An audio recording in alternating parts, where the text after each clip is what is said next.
Romanos 8 del 28 al 30. Y sabemos que para los que aman a Dios, todas las cosas cooperan para bien. Esto es, para los que son llamados conforme a su propósito, porque a los que de antemano conoció, también los predestinó a ser hechos conforme a la imagen de su Hijo, para que Él sea el primogénito entre muchos hermanos.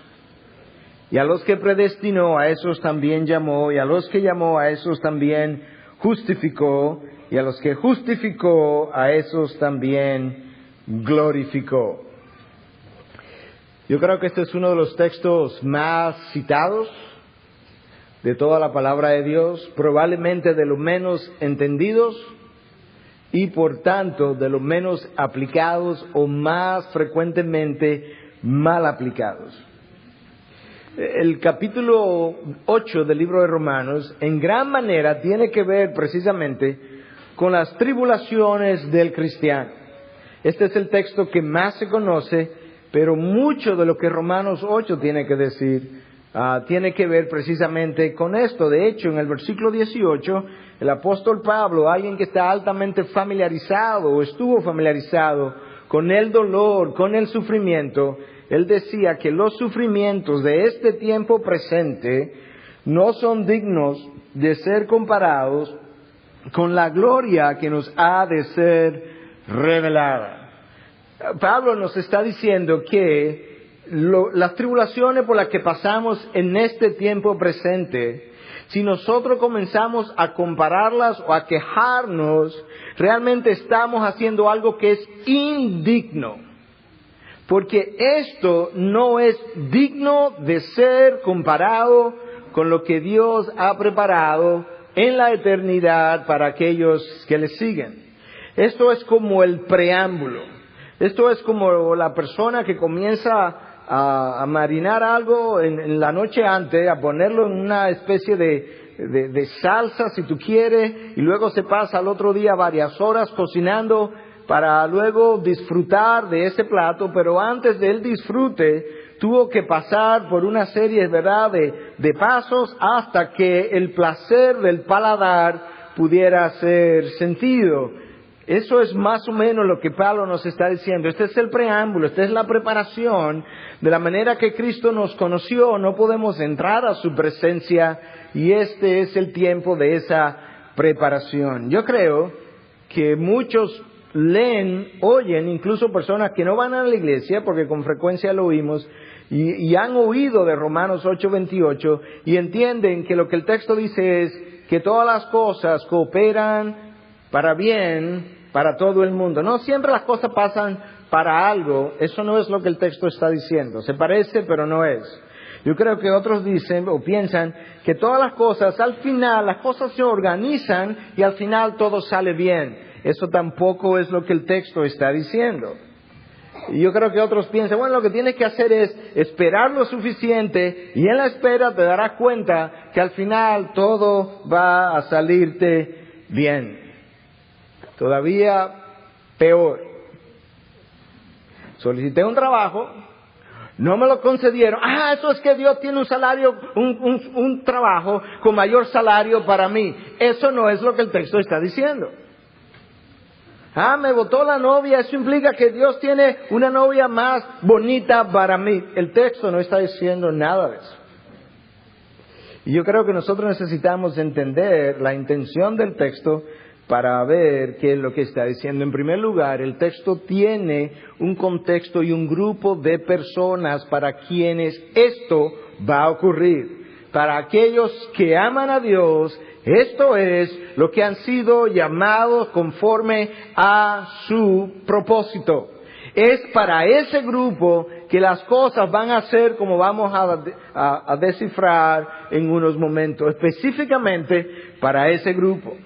Nota también cómo el texto dice que todas las cosas van a cooperar para bien. Si la palabra que aparece ahí es todas, eso implica que para este grupo de personas llamados conforme a su propósito, habrá cosas buenas y cosas malas, porque no dice todas las cosas buenas cooperarán, sino todas las cosas, punto, cooperarán para bien. La pregunta es, ¿a qué cosas se está refiriendo Pablo cuando dice que todas las cosas cooperarán? Si tú sigues leyendo y entiendes todo el contexto, Pablo nos está diciendo que ese que ha sido llamado conforme a su presencia, ha sido también llamado a pasar por todas las cosas que los incrédulos pasan, y más adelante por eso él hace la pregunta, ¿quién nos separará del amor de Cristo? ¿Tribulación, o angustia, o persecución, o hambre, o desnudez, o peligro, o espada? Nada de eso por la que vamos a pasar nos va a separar del amor de Dios en Cristo Jesús.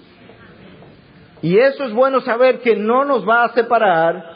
Y yo no sé si el amén se dijo al hecho de que no nos va a separar, o de que vamos a pasar por tribulación, por angustia, por persecución, hambre, desnudez, peligro o espada. Pero Pablo deja claramente dicho que cuando pasemos por ahí, entonces no nos va eso a separar del amor de Cristo. Hermanos, Cristo no fue a la cruz para que tú y yo no tengamos que sufrir. Cristo fue a la cruz para que cuando tú y yo tengamos que sufrir, podamos hacerlo como Él lo hizo. Eso es otra cosa. Y eso nos ayuda a entender un poco acerca de lo que Dios tiene que decirnos.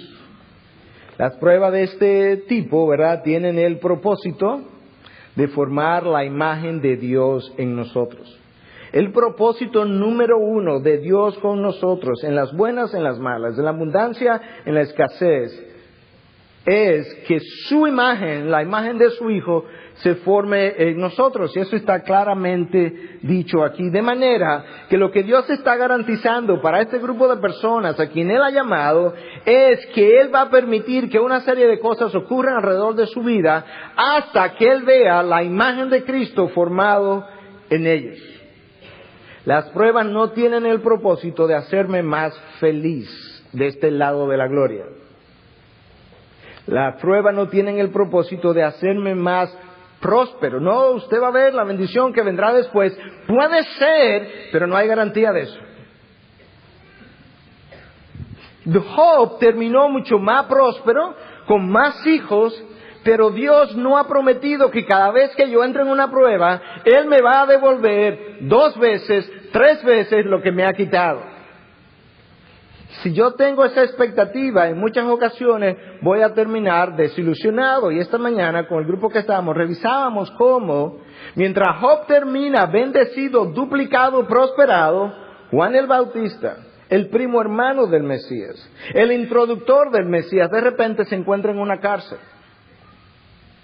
Yo me imagino quizás algunos hasta haciendo mofa de, mira, este de que primo hermano del Mesías, él allá afuera, de que sanando ciego y curando cojo, y el primo aquí adentro en la cárcel. Peor todavía, el día que Juan el Bautista se entera que tiene que salir de la cárcel porque lo van a decapitar. Él no terminó como Job, ni Pablo tampoco. Pablo terminó decapitado. Jacobo, uno de los 12 discípulos, cae preso. Pedro cae preso. El Señor saca a Pedro de la cárcel por medio de un ángel. Y yo no sé si Jacobo se hubiese enterado de que en un momento dado los dos iban a estar en la cárcel y que Pedro iba a ser sacado y él iba a ser decapitado. Yo no sé qué él hubiese pensado. Yo sé lo que probablemente yo hubiese pensado. Pero ven acá, yo no fui el que lo negué 3 veces. Y si Dios tiene ángeles para Pedro, ¿dónde está mi ángel? De manera que este Romanos 8, 28, 29 no es una promesa de que las cosas van a salir prosperadas, felizmente contentos de este lado de la gloria. Lo que Él está prometiendo es que la imagen de ese Dios se va a formar en mí, y que la circunstancia por la que yo pase va a contribuir no solamente a eso, sino también al avance de su causa. Y eso es una garantía que Dios da. Si hay algo que las pruebas hacen siempre, las pruebas o forman el carácter, ese sería parte del propósito, o deforman el carácter cuando me rebelo, o revelan mi carácter. Lo que las pruebas sí siempre hacen, no siempre forman el carácter, pero lo que sí siempre hace es que lo revelan. Cuando estuvimos viendo en la historia de Job, la prueba por la que Job pasó reveló el carácter paciente de adorador y de sumisión a los propósitos de Job en la vida de Job. Eso quedó claramente revelado. La prueba también reveló el carácter probablemente de incrédula de la esposa, porque no me imagino a un verdadero creyente insinuándole a su esposo que maldiga a Dios y que se muera. De manera que la prueba revela el carácter de Job, revela el carácter de la esposa, reveló el carácter de sus 3 amigos, el carácter acusador de autojusticia con falta de compasión. La prueba no solamente es usada por Dios para revelar el carácter o formar el carácter, pero la prueba también es permitida por Dios para atraernos hacia sí.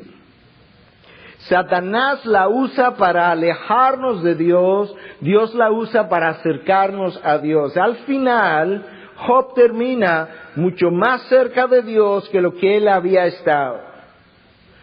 En el proceso, antes que la prueba termina, Satanás se la ingenia y hace que los amigos de Job y Job terminen separados. Porque Job responde a sus amigos le responden a Job, Job habla con Dios, pero hay una lluvia de palabras y una guerra de palabras entre los amigos. Eso no era de Dios, eso era de Satanás. Dios asimismo, en las pruebas, hace demostración de su gracia y de su esplendor. Porque si hay algo que nosotros sabemos con lo que terminamos al final de la historia de Job, es con esta descripción, simplemente a manera de preguntas, que Dios hace de la inmensidad, de la grandeza, de la majestad, de su soberanía, a través de 65 preguntas que Dios le hace a Job. Dios siempre usa las pruebas para hacer demostración, despliegue de su poder, de quién Él es, de su soberanía. Lo que el texto de hoy dice, y esto es importante, mis peores momentos, si soy llamado conforme a su propósito, Dios los hace funcionar, los hace traer o producir buenos resultados. Mis peores momentos. Y mis mejores están todavía por verse. Porque el texto que yo leí habla de que a eso que Él llamó y justificó, a esos glorificó. Los mejores están por verse. Los buenos no los puedo perder. Los malos Él los hace producir buenos resultados. Una de las cosas con la que nos frustramos en el camino es porque no lo entendemos, como Job se frustró. Oigamos al profeta Isaías una vez más. Mis pensamientos no son vuestros pensamientos, ni vuestros caminos mis caminos, declara el Señor. Porque como los cielos son más altos que la tierra, así mis caminos son más altos que vuestros caminos, y mis pensamientos más altos que vuestros pensamientos. Nosotros no siempre vamos a saber el por qué, nosotros siempre vamos a saber, yo creo que siempre, el para qué, cuando nos abrimos a Dios, caminamos con Él y esperamos en el tiempo. Los para qué, con frecuencia, si no siempre, Él no los deja ver. Cuando nosotros leemos al apóstol Pablo, alguien que estaba altamente familiarizado con lo que es el dolor y el sufrimiento, en la segunda carta a los Corintios, él dice, nos da 3 razones por las que nosotros pasamos por la tribulación. Una, para que aprendamos a consolar como nosotros somos consolados por Dios. 2, para que nosotros aprendamos a no confiar en nosotros mismos. Y 3, para que nosotros aprendamos a dar gracia en toda circunstancia. La primera es para que aprendamos a consolar. Ivy, quizás algunos de nosotros hemos sido muy duros. Quizás algunos de nosotros no hemos podido ser quebrantados todavía. Quizás algunos de nosotros ni siquiera ha llorado o no ha tenido pérdidas significativas.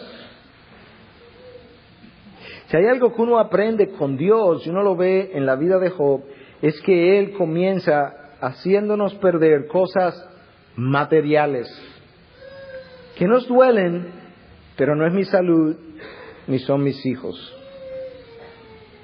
Pero Dios poco a poco va aumentando el calor de mi prueba cuando Dios ve que permanezco duro ante la necesidad del otro, duro ante el llamado a la obediencia, duro ante el llamado a estar en su palabra, duro ante una y otra vez la misma enseñanza que no llego a obedecer.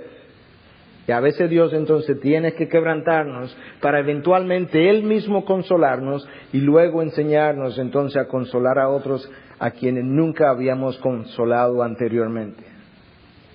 Segunda razón que la que Pablo da en Corintios por la cual nosotros somos atribulados es para que aprendamos a no confiar en nosotros mismos. Y quizás si hay algo de lo cual Ivy pudiera sufrir por su nivel precisamente a veces de que Dios le ha dado. Cuando digo Ivy me refiero a las personas, porque no las paredes. Es que como somos profesionales, tenemos buenos ingresos, tenemos buenas cosas y buenas casas y buenos planes de retiro y buenos lugares donde retirarnos, quizás llegamos a confiar demasiado en nuestra autosuficiencia.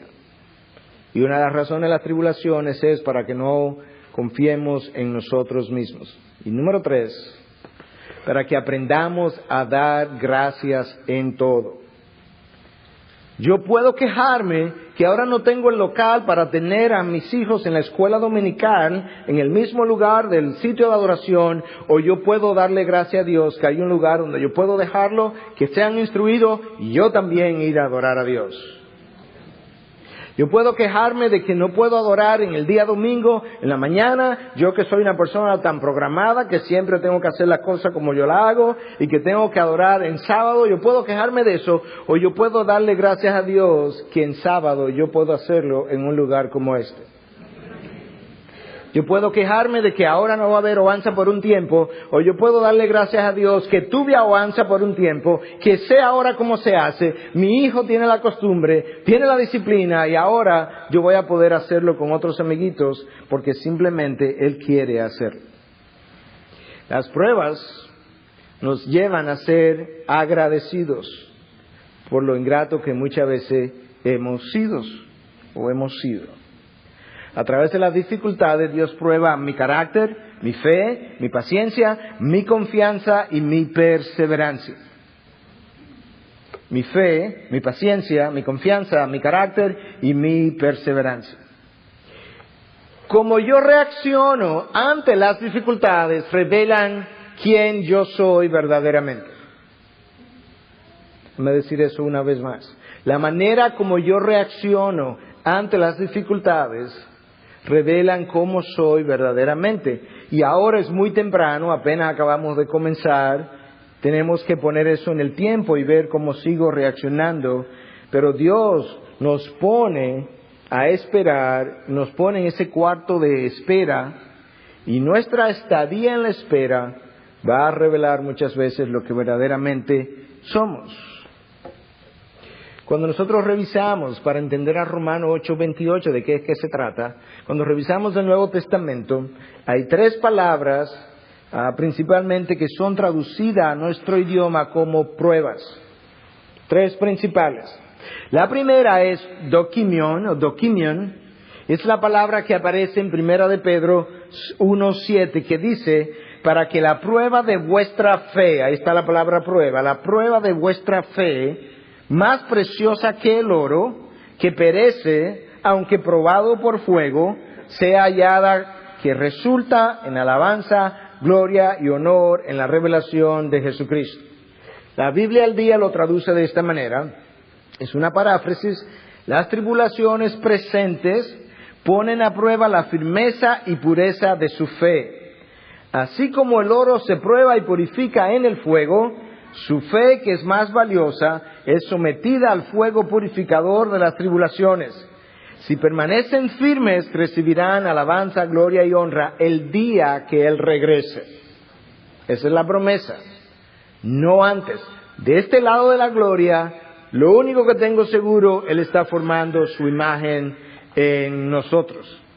Y Dios espera entonces que en medio de esas dificultades yo pueda honrarle, yo pueda alabarle, yo pueda darle gracia y que no vea Dios en nosotros un espíritu de queja, de ira, de resentimiento en medio de la prueba. El espíritu de queja, de ira, de resentimiento en medio de la prueba es evidencia de la superficialidad de mi fe, de que mi fe no tiene todavía la profundidad que Dios quiere darle, que yo no estoy donde Dios quiere llevarme y por tanto Él va a permitir esto para profundizar, ahondar mi fe o quizás para formarla por primera vez. Porque una de las cosas que a veces descubrimos en la prueba era que yo realmente no era creyente. La fe que no es sometida a prueba no se sabe si es fe. Puede ser creencia. La fe que es sometida a prueba y que da la talla es la fe que va a probar si es una fe por convicción o por asociación. Bueno, ¿y cuál es la diferencia? Bueno, es que a veces mi fe es simplemente por asociación. Crecí en un hogar evangélico, me bauticé en una iglesia evangélica, pero me voy a bautizar en otra. Iba a los grupos de jóvenes y de niños evangélicos. Continué yendo a una iglesia evangélica. Mi novia era de una iglesia evangélica y por tanto yo soy evangélico. Pero a veces eso es simplemente de pura asociación. Terminaron los amores, se desapareció el muchacho. O, como ocurre en Estados Unidos, acabo de oír las estadísticas, 88% de los jóvenes criados en las iglesias evangélicas, al entrar a la universidad, se pierden. Eso mismo dije yo, wow. 88%, más nunca lo vuelven a ver. Su fe era por asociación, la fe de sus padres no era su fe.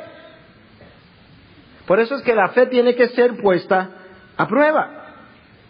Doikimion, pone en evidencia hasta dónde mi fe es genuina, por convicción o por asociación. Y esa superficialidad no va a ser revelada a menos que Dios permita la prueba en mi vida.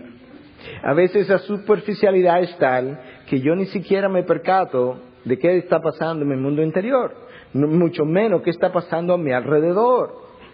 Y entonces ahora somos sorprendidos por el fuego de la prueba de que habla el apóstol Pedro. Oye lo que Pedro dice en su primera carta 4:12. Amados, no os sorprendáis del fuego de prueba que en medio de vosotros ha venido para probaros, como si alguna cosa extraña os estuviera aconteciendo.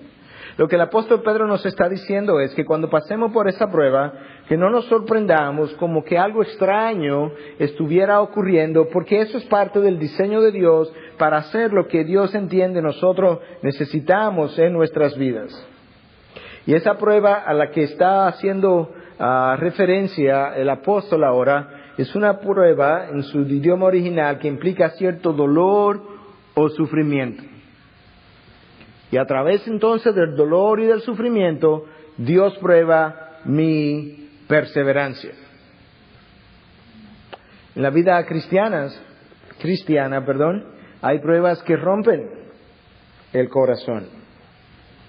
Esta todavía no es una de ellas. Pero hay pruebas que rompen el corazón. Y en ese momento Dios quiere ver cómo yo voy a responder, qué yo voy a hacer para calmar el dolor del corazón que estoy experimentando. Mientras en el mundo algunos acuden a la bebida, en el mundo cristiano muchos lo que hacen es que se separan de la fe. Dios me desilusionó. Yo no sé para qué uno es hijo de Dios. Yo no entiendo a Dios. Yo no lo comprendo. Se separan de la iglesia. Dios quiere saber si en medio del dolor que quebrantó mi corazón, yo voy a negociar mis valores o voy a permanecer fiel a mis valores. La segunda palabra en el Nuevo Testamento que nos habla de esa prueba que produce dolor es purosis. Es eso, es una prueba como que me purifica a través del dolor y la dificultad. Dios quiere saber entonces, experimentado el dolor, cuál es mi reacción ante el dolor. La prueba por la que Job pasa es una prueba que lo lleva a su rodilla y lo lleva a adorar a Dios en medio del dolor. Esta prueba todavía no es lo suficientemente grande para compararla como la de Job, pero yo quiero hacerte una pregunta. Si después que esto ha ocurrido, ¿dónde tú has estado?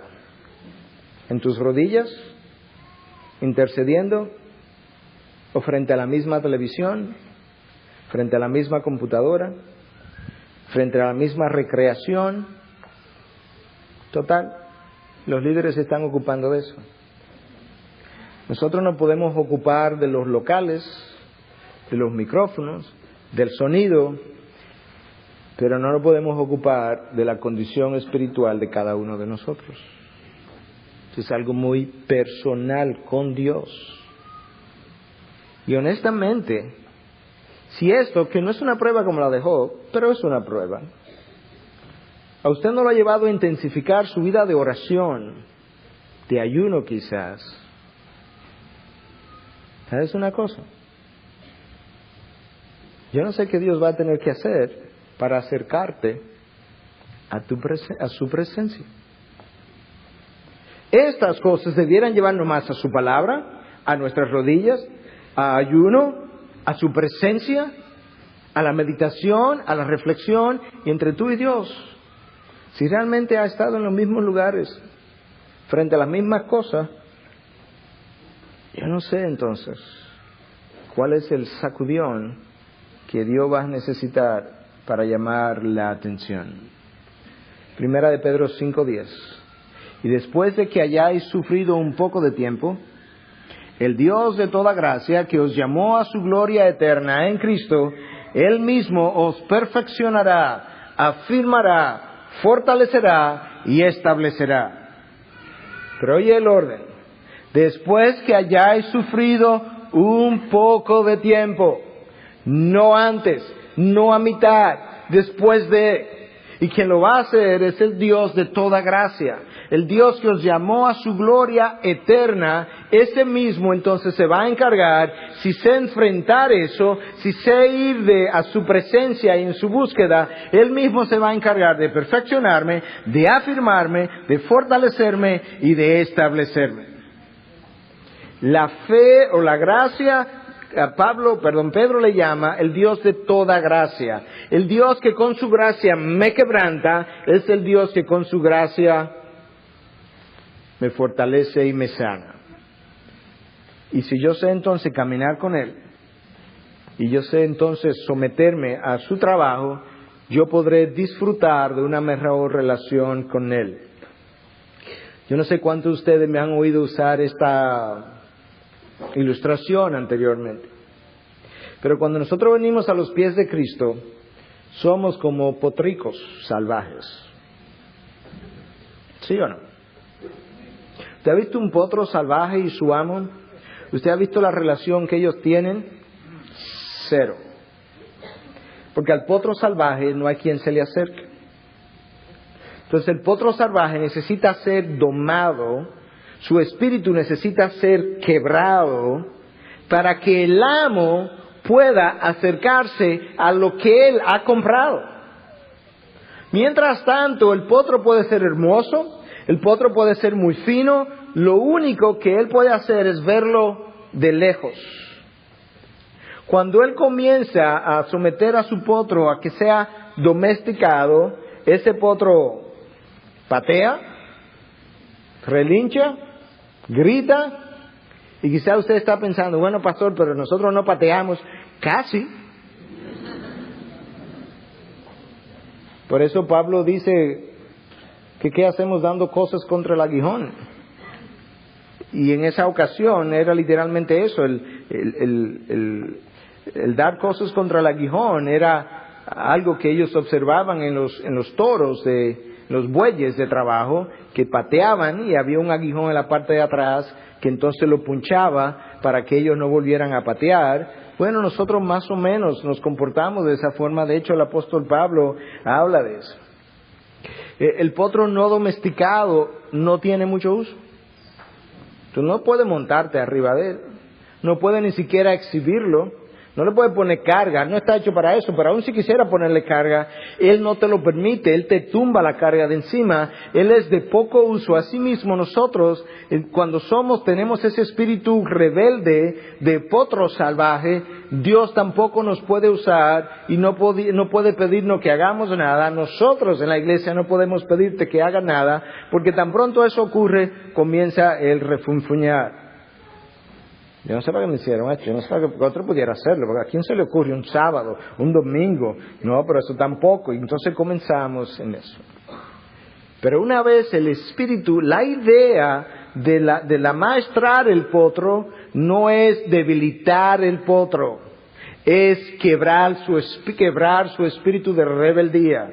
No es quebrantar su fuerza física, es quebrar su espíritu de rebeldía. Una vez él es quebrantado en su espíritu de rebeldía, ese potro es no solamente usable, pero él se va a cansar menos, porque él no va a gastar energía rebelándose, pateando, corriendo, brincando. Mueven la cabeza, mueven la cola, mueven los pies. Nosotros a veces movemos la cabeza como los potros. Eso dice él. Vaya a ver. Y por eso es que Dios tiene que quebrantarnos. El amo, lo único que él puede hacer con ese potro es admirarlo de lejos. No más. Dios, cuando nos ve así, lo único que Él puede hacer es relacionarse con nosotros de lejos. Una vez el espíritu es quebrantado, el amo y el potro pueden acercarse y ahora resulta que el amo puede pasarle la mano, puede disfrutar del animal que él compró. Cuando Dios termina de quebrantarnos el espíritu y a través de ese quebrantamiento yo me acerco a Dios, ahora Dios puede pasarme la mano, entre comillas. Ahora yo puedo tener una relación estrecha con Dios. Y si pudiéramos invertir la relación, antes decíamos que el amo solamente podía admirar el potro. De esa misma manera, antes de tú ser quebrantado, lo único que tú puedes hacer es admirar a Dios desde lejos. Más nada. Sí, es verdad, Dios es soberano. Y luego me doy media vuelta. Yo no sé cómo es que esa gente habla de la soberanía de Dios. Yo eso no lo he experimentado, de la intimidad con Dios, que Dios le habló al corazón, que tienen deseo de leer la Biblia. Sí, la Biblia, no, la palabra de Dios. Una admiración de lejos. ¿Es la Biblia infalible? Sí, claro que es infalible. ¿Es tu marco de referencia? Sí, claro, pero como de lejos la admiración.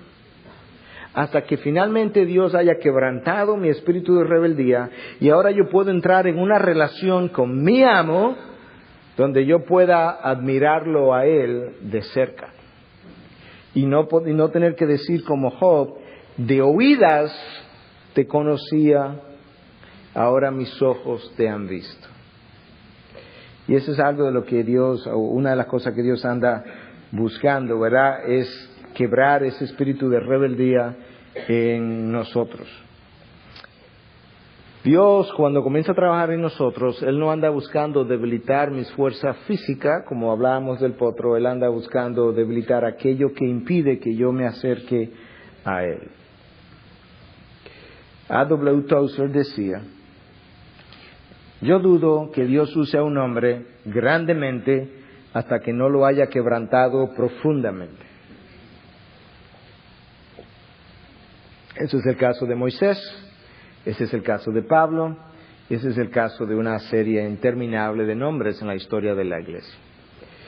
La garantía es que, sabiendo nosotros que nuestras mejores cosas están por verse y que las peores Dios las va a hacer trabajar, la va a coordinar, la va a hacer caer en un rompecabezas que eventualmente van a producir un fruto bueno, sabiendo eso, que yo pueda afirmar eso no cuando estoy bien, sino cuando estoy mal.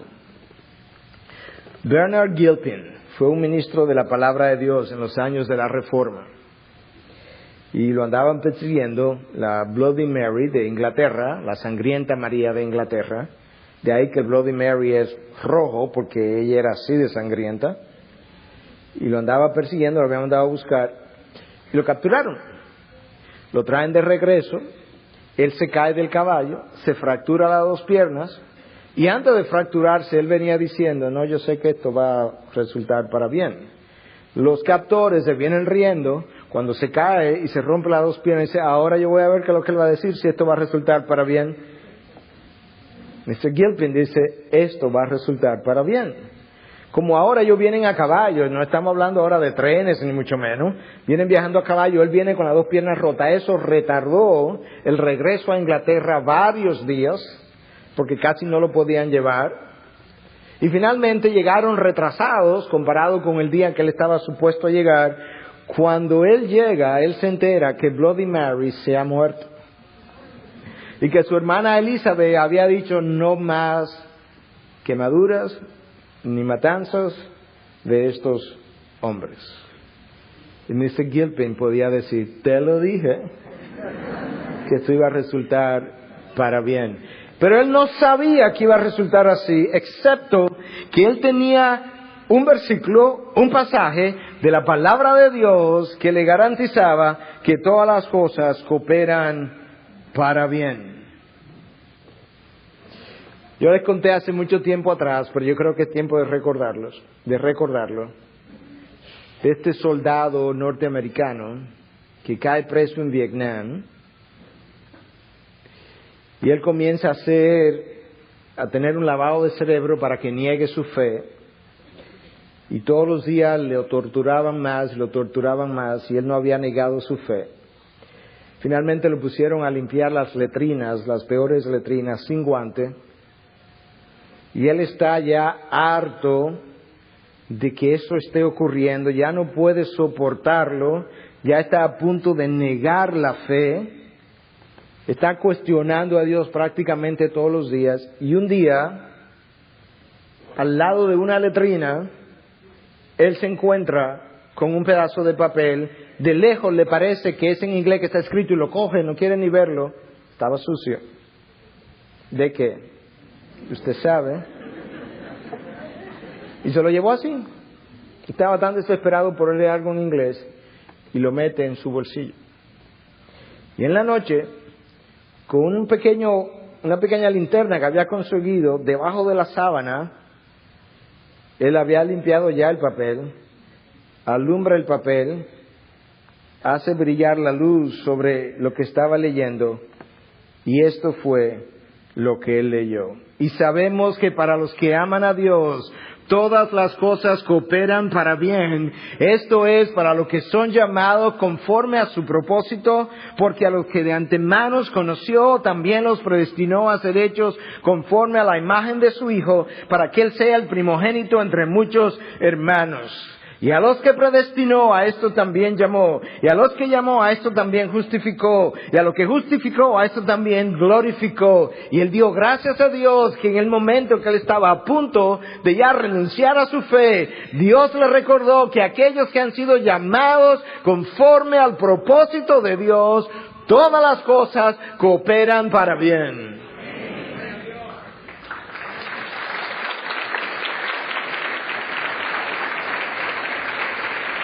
Lo que estaba ocurriendo es que uno de los generales había recibido una Biblia y le había, de parte de un misionero, y le había dicho al misionero, yo no sé para qué tú me das eso porque yo me voy a limpiar cuando vaya al baño con la Biblia.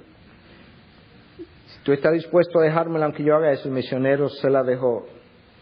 Lo que el misionero no sabía, que no era para el general, sino para el Hijo de Dios, que estaba siendo torturado en prisión y que Dios le iba a levantar su fe con una página sucia de la Biblia Porque a los que aman a Dios, todas las cosas cooperan para bien. Oye lo que dice Spurgeon. Ora en contra de la promoción cuando tú oras en contra de la aflicción. Déjame decirlo al revés. Cuando oras en contra de la aflicción, está orando en contra de la promoción. En otras palabras, cuando usted está en sexto curso, séptimo, octavo, para pasarlo de grado, usted tiene que tomar un examen. La aflicción es su examen. Y cuando lo pasas, eres promovido. Cuando te quemas, tienes que repetir el curso otra vez.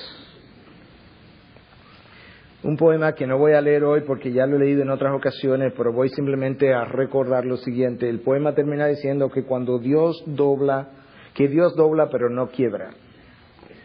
Y que con cada uno de sus actos induce al hombre a experimentar su esplendor de una forma que solo Dios conoce. Moisés fue inducido a experimentar el poder de Dios durante 40 años de dificultad. ¿Tú sabes qué me asombra de Moisés? Moisés es un líder en la historia de Dios que él no deja de asombrar. Y es que cuando Dios le dice a Moisés, no va para la tierra prometida, por los próximos 25 años, Moisés lidera fielmente al pueblo como si él fuera a entrar a la tierra prometida.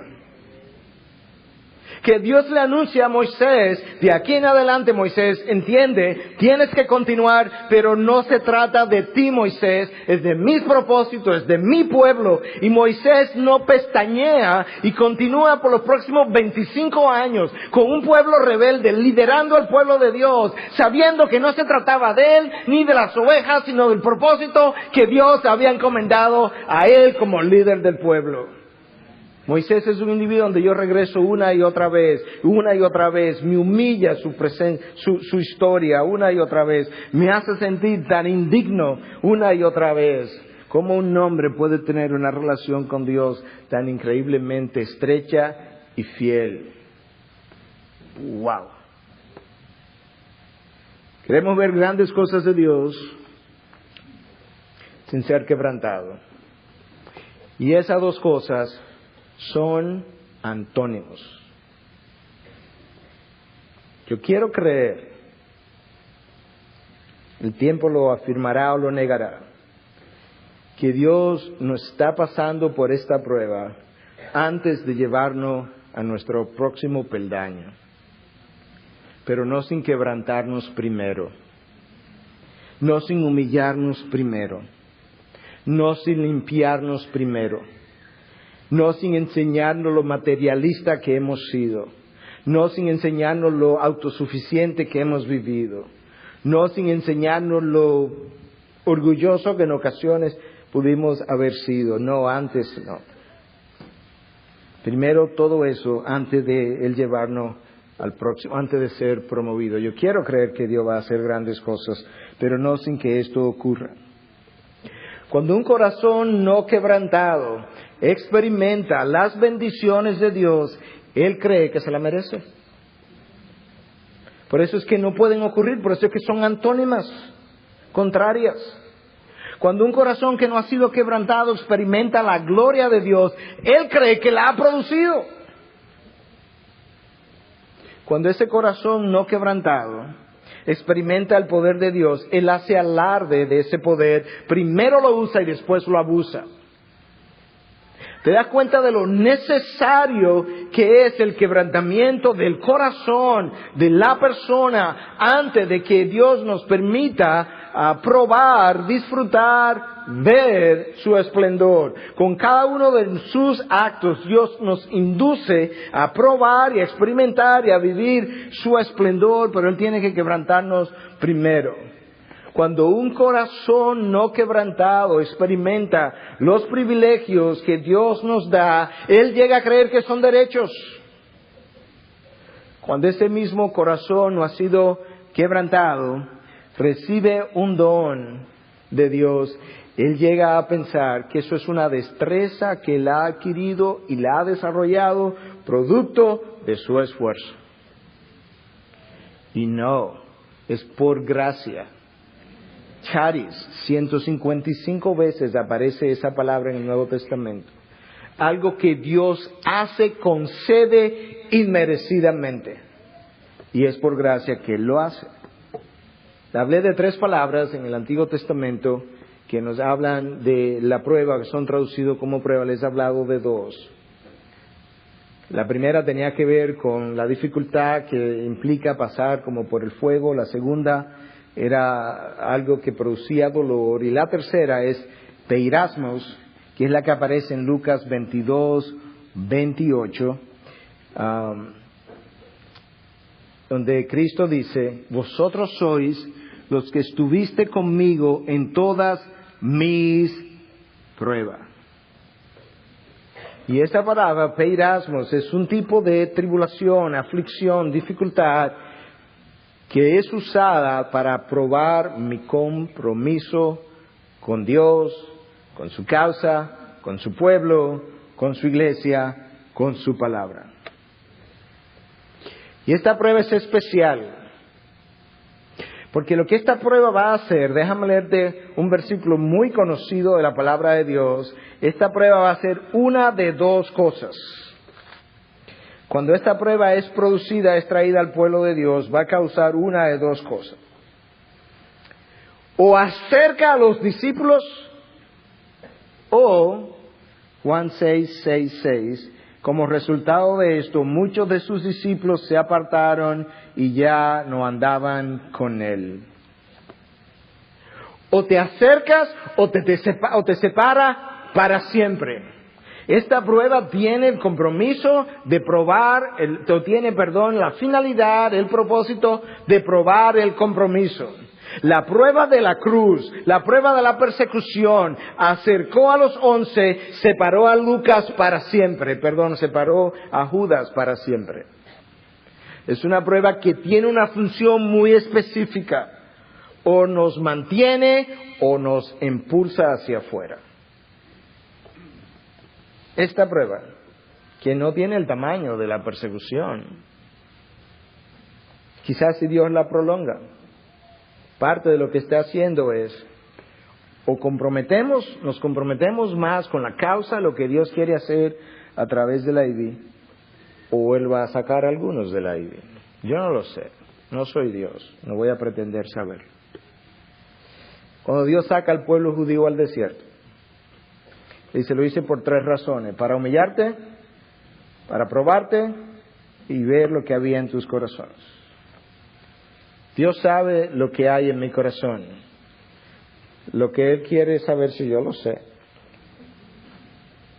De manera que Él va a pasarme por la prueba, no para Él aprender nada, para que yo aprenda. Algunos de ustedes me han estado escribiendo, gracias por escribirme. Me han estado confesando cosas, gracias por confesarlos. Dios ha permitido esta reflexión para que nosotros podamos encontrar lo que Él ve que yo no veía. Y muchas veces que yo lo veía, pero me estaba haciendo el chivo loco. Como la filosofía del dominicano es el chivo loquismo. Nos hacemos los chivos locos con Dios también. Y como que eso yo no lo veo, pero Dios sabe que tú lo sabes. Y a veces no nos percatamos. ¿Recuerdan la historia? Ya la he mencionado otras veces, pero nosotros estamos en más necesidad de ser recordado que de ser instruido. La historia de Hudson Taylor con el misionero joven que va a visitarle. Y cuando él se va a despedir le dice, recuerda una cosa, le llena un vaso como este de agua, lo pone en la mesa y le da un golpe a la mesa. Y el agua sale y se desparrama. Y le dice, cuando la vida te golpee, recuerda que lo que va a salir de ti es solamente lo que está dentro de ti.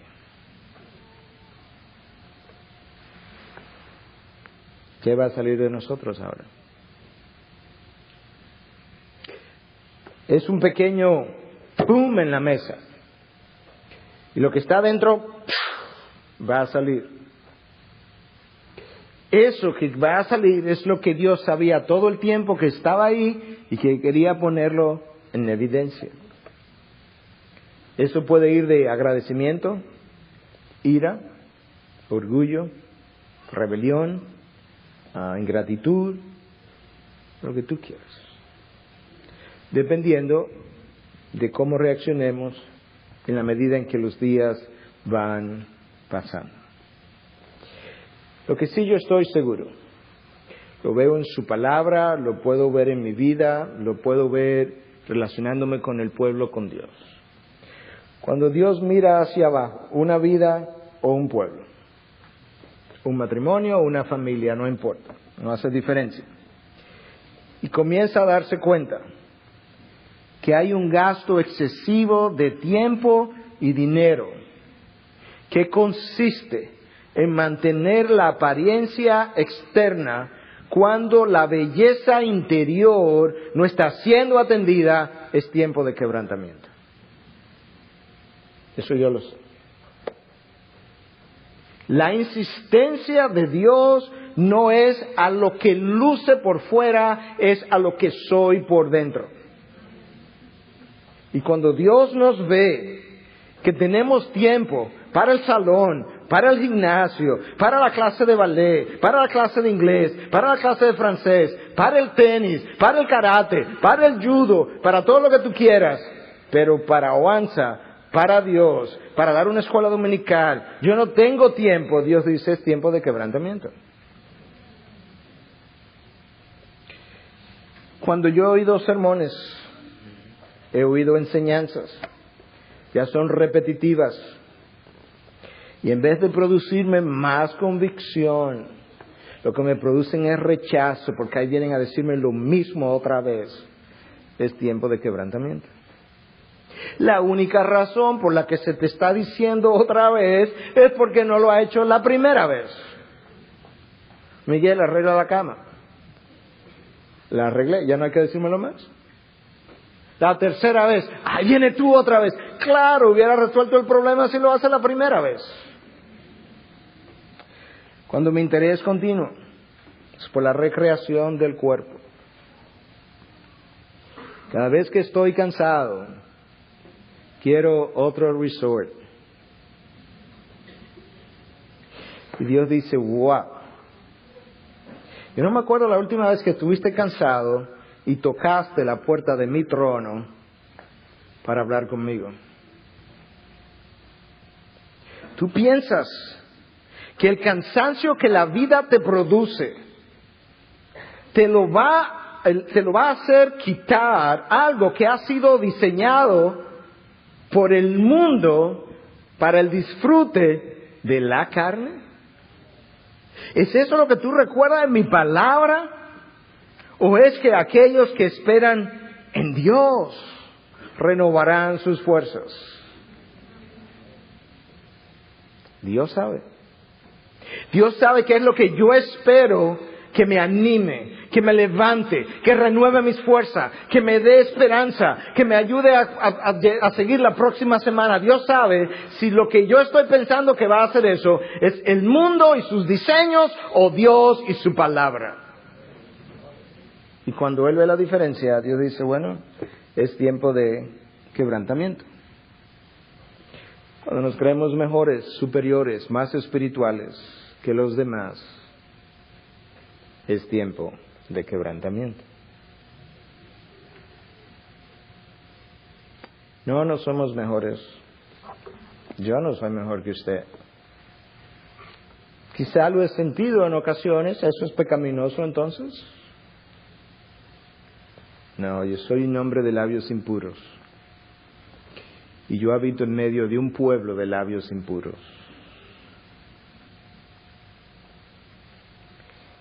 Y donde Dios te ve, Dios me ve.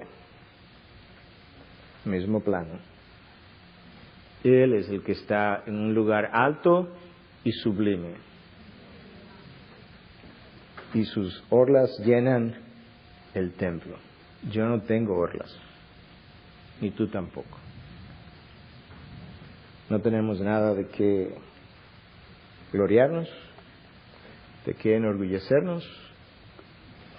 Somos lo que somos por la gracia de Dios. Más nada. Seremos lo que seremos por la gracia de Dios. Que este sea un tiempo bueno de reflexión, de introspección, de sacar lo que Dios no quiere ver, de sacar lo que Dios ha tratado de sacar en otras ocasiones y no, entre comillas, no ha podido. No es que no ha podido, porque Dios no tiene limitaciones, pero las circunstancias a través de las cuales Él permitió que pasaran no lo han hecho, pues tendrá que hacerlo de otra manera. Yo creo que Dios quiere prepararnos, y yo creo que esta es la antesala de eso que Él va a hacer. Cuando digo yo quiero creer eso, no es porque estoy pensando positivamente. Eso no produce nada, el pensamiento positivo. Cuando digo que eso es lo que yo creo que voy a hacer, que creo que lo que Dios va a hacer, porque eso es lo que entiendo donde Dios nos viene dirigiendo hace un tiempo. Pero igualmente, eso no va a ocurrir si Dios no nos santifica primero y nos prepara por el fuego. Este es el tiempo de volver a priorizar y descubrir qué es lo que tiene importancia en mi vida. Bueno, pastor, pero si estamos ahí en enero de nuevo, ¿cuál es la gran cosa? Bueno, ese es el problema, que pensemos de esa manera. Esto es para que Dios está tratando de hacerme entender. ¿Sabe una cosa? Tú puedes protegerte de las circunstancias, pero no puedes protegerte del que controla las circunstancias. Y tú puedes guardar para tu vejez, para cuando te retire, pero nada de eso, a la hora que yo decido intervenir, te sirve de nada. Job era el hombre más rico del oriente, señores. Y en un abrir y cerrar de ojo, él lo pierde todo, incluyendo sus 10 hijos. ¿Dónde estaba lo que había acumulado ahora? ¿Dónde estaban sus hijos que pudieran garantizar, como es parte de nuestra cultura, no, mis hijos que me cuiden? No tenía ahora. Tampoco tenía una garantía que Dios le iba a dar más. Podemos tratar de asegurar las circunstancias, pero cuando Dios sopla, cuando Dios se mueve, no hay nada que me pueda proteger de la mano de Dios que no sea su gracia si yo le conozco.